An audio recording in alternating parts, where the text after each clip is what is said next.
ओम नमो भगवते वासुदेवाय नमः।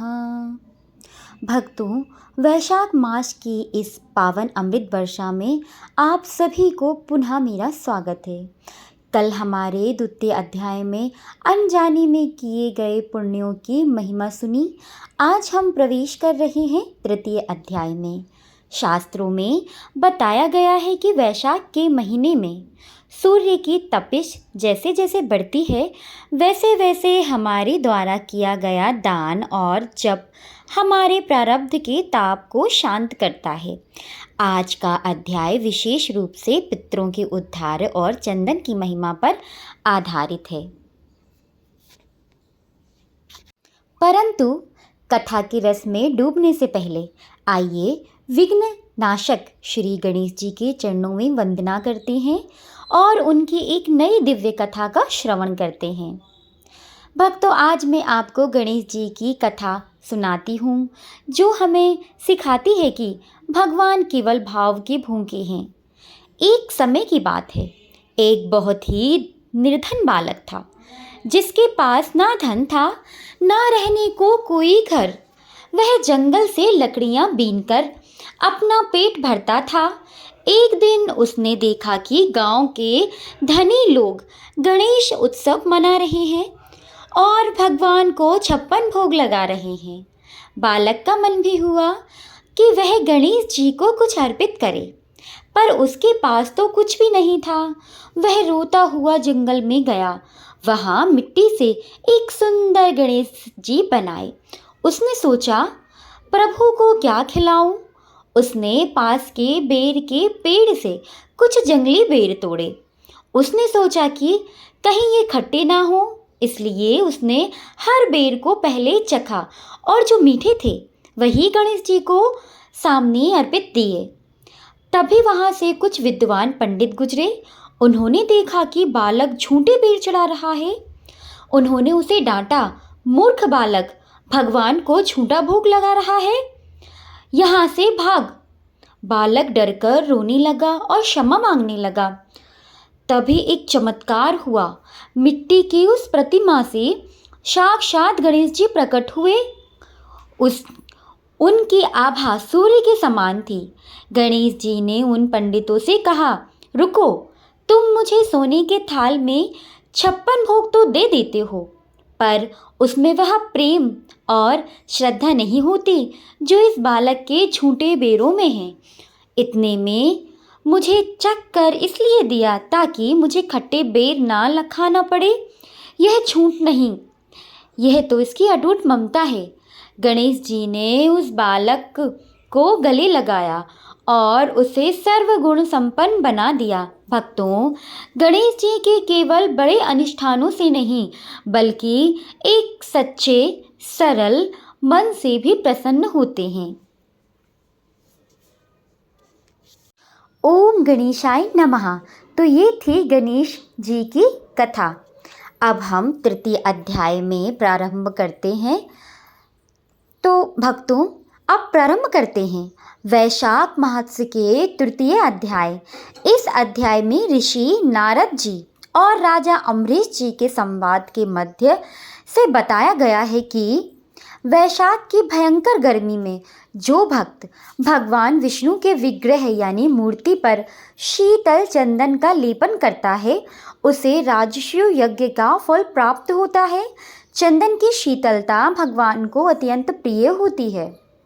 इस अध्याय में बताया गया है कि वैशाख में किया गया तिल और जल का दान सीधे हमारे पूर्वजों तक पहुंचाता है।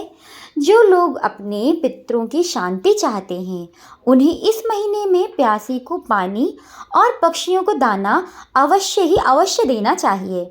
तृतीय अध्याय में एक ऐसी कथा आती है जहां एक पापी व्यक्ति केवल वैशाख में संतों के सत्संग मात्र से स्वर्ग का अधिकारी बन जाता है। प्रिय मित्रों, अब हम कथा में प्रवेश करते हैं और इसे बड़े ही ध्यान से सुनेंगे। गंगा के तट से थोड़ी दूर एक छोटा सा नगर बसा था। शांत, साधारण, लेकिन अपने भीतर अनेक कहानियां समेटे। उसी नगर में एक व्यक्ति रहता था जिसका नाम था रघु। नाम सुनने में भले ही मधुर लगी, लेकिन उसका जीवन किसी अंधेरे से कम ना था। रघु जन्म से बुरा नहीं था, लेकिन परिस्थितियों, संगतियों और अपनी इच्छाओं के कारण वह धीरे धीरे अधर्म की ओर खिंचता चला गया। बचपन में उसने गरीबी देखी थी, भूख देखी थी, लेकिन उसी के साथ उसने एक और चीज़ सीखी, दूसरों से छीनकर जीना आसान है। यही सोच उसके जीवन का नियम बन गई। धीरे धीरे रघु चोरी करने लगा, पहले छोटी मोटी चीज़ें, फिर पैसे भी चुराने लगा, लोगों को धोखा देने लगा। किसी का सामान गायब हो जाता, किसी के घर में सेंध लग जाता और लोग समझते यह काम रघु का ही है, लेकिन कोई कुछ कर नहीं पाता था। रघु इतना चालाक भी था और निर्दयी भी था। उसे किसी के आंसू नहीं दिखते थे, किसी का दर्द उसे छूता नहीं था। कई बार बूढ़ी माताएं रोती, बेटा हमारा सब कुछ ले लो, लेकिन रघु का दिल भी ज़रा सी करुणा नहीं उठती। पर एक बात थी जो रघु खुद भी नहीं जान पाता था। रात को जब वह अकेला होता और चारों ओर सन्नाटा छा जाता, लेकिन उसके अगले ही पल तब उसके भीतर एक अजीब सी बेचैनी उठती। वह खुद से पूछता, क्या मैं सच में खुश हूँ? लेकिन अगले ही पल वह इस सवाल को दबा देता, पैसा है, डर नहीं है, यही काफ़ी है। और फिर अगले दिन वही चोरी, वही छल। समय बीतता गया। एक दिन वैशाख माह का आरंभ हुआ। पूरा नगर जैसे बदल गया। सुबह सुबह लोग नदी में स्नान करने लगे, मंदिरों में घंटियाँ बजने लगीं, हर ओर भजन कीर्तन, भगवान का नाम गूंजने लगा। दूर दूर से संत आते थे, उनकी वाणी शांति मिलती थी, उनके चेहरे पे अलग तेज था। लेकिन लोग कहते, जो वहाँ जाता उसका मन बदल जाता। से गुजर रहा था, उसका इरादा कुछ और था, शायद किसी को ठगने जा रहा था। लेकिन अचानक उसकी नज़र उस सत्संगी पर पड़ गई। वह सैकड़ों लोग बैठे थे, कोई आंख बंद करके सुन रहा था, कोई आंसू बहा रहा था, कोई भजन गा रहा था। रघु ठिठक गया। उसने मन में सोचा, ये लोग पागल हैं क्या? रो क्यों रहे हैं? और खुशी भी दिख रही है। जिज्ञासा हुई और बस यहीं से उसकी ज़िंदगी का सबसे बड़ा मोड़ शुरू हुआ। रघु धीरे से पीछे जाकर बैठ गया। उसका मन नहीं लग रहा था, उधर इधर देख रहा था, लोगों का मजाक भी उड़ा रहा था। मन ही मन तभी संत की आवाज़ आई, हे मनुष्य, तू क्यों भटक रहा है? रघु का ध्यान उधर गया। संत बोले, तू धन के पीछे भाग रहा है, लेकिन क्या तूने कभी सोचा है मृत्यु के समय तेरे साथ क्या जाएगा? ये शब्द जैसे ही रघु के भीतर उतर गए, वह चौंक गया। मृत्यु? उसने कभी इस बारे में सोचा ही नहीं था।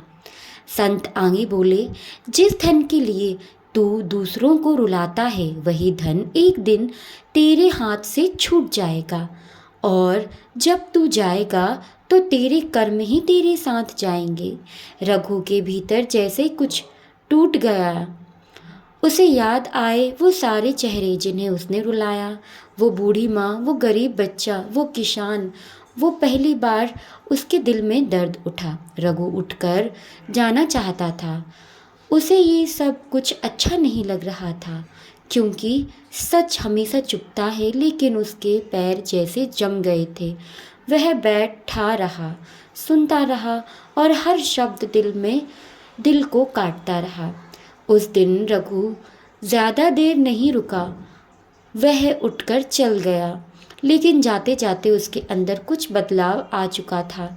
उसके मन में एक आवाज़ गूंज रही थी, क्या सच में गलत हूँ? उस रात उस नदी नहीं आई, नींद नहीं आई। पहली बार उसने अपने किए हुए पाप याद आ रहे थे, और पहली बार उसने पछतावा हो रहा था। रात बीत गई लेकिन रघु के भीतर उठी हलचल शांत नहीं हुई। वह बार बार करवट बदलता रहा, आंखें बंद करता तो वही चेहरे सामने आ जाते, रोती हुई माँ, ठगा हुआ किसान और वह बच्चा जिसको रोटी भी उसने छीन ली। रघु पहली बार अपने आप से हार रहा था। सुबह हुई लेकिन आज का सूरज उसके लिए नया नहीं, भारी था। वह उठा लेकिन आज उसके कदम उस रास्ते पर नहीं जा रहे थे जहाँ रोज जाता था। उसके मन में एक खिंचाव था और वो उस खिंचाव उसे फिर उसी सत्संग की ओर ले गया। आज वह पीछे नहीं, थोड़ा आगे बैठा। उसकी आंखों में कल वाला अहंकार नहीं बल्कि एक सवाल था, क्या मैं बदल सकता हूँ? संत ने जैसे उसके मन को पढ़ लिया। वे बोले, कोई भी मनुष्य जन्म से पापी नहीं होता, वह अपने कर्मों से पापी बनता है और अपने ही प्रयास से पुण्यात्मा भी बन सकता है। रघु की आंखें भर आईं। उसे लगा जैसे ये बात उसी के लिए कही गई है। अब वह रघु रघु नहीं रहा जिसे लोग देखकर रास्ता बदल लेते थे। अब लोग उसे देखकर आशीर्वाद देते हैं। जिसके नाम से लोग डरते थे आज उसी के नाम से लोग सम्मान से सिर झुकाते हैं। क्योंकि रघु अब सुबह उठते ही भगवान का नाम लेता है, नदी के किनारे जाकर स्नान करता है, फिर सत्संग करता है। बूढ़ों की, बच्चों की, गरीबों की लूटा हुआ धन था वो भी उसने सब मदद में लुटा दिया और अपनी तरफ से भी वो बहुत मदद करता। अब वह सिर्फ सुनता ही नहीं था बल्कि हर बात को अपने जीवन में उतार भी चुका था। कभी किसी की मदद नहीं की, आज वह भूखे को भोजन कराता था। जिसने लोगों से छीना था आज वही बांटता फिरता है। लेकिन जीवन में परिवर्तन की सच्चाई सब तब परखी जाती है जब सामने फिर वही पुराना मौका आए। एक दिन व्यापारी नगर में आया। रात को वह एक सायन में ठहरा और संयोग बस उसी भारी धन की पोटली वहाँ रह गई। सुबह जब वह चल गया तो वह पोटली वहीं पड़ी रह गई और सबसे पहले उसे देखा रघु ने। उसके हाथ कांप उठे। मन के अंदर दो आवाज़ आई। एक बोली, इतना धन ये मौका फिर नहीं आएगा। दूसरी बोली, तू वही रघु है या बदल चुका है? कुछ पल के लिए समय जैसा थम गया। रघु ने पोटली उठाई, उसकी आंखें बंद हुईं और फिर उसने दौड़कर उस व्यापारी को खोजा। रघु ने पोटली उसके हाथ में रख दी। यह आपकी है, आप भूल गए थे। व्यापारी हैरान रह गया। तुमने इसे क्यों नहीं रखा? रघु मुस्कुराते हुए बोला, पहले वाला होता तो मैं जरूर रखता, लेकिन अब मैं बदल चुका हूँ। उसी क्षण रघु के अंदर जो शांति आई वही किसी धन से बड़ी नहीं।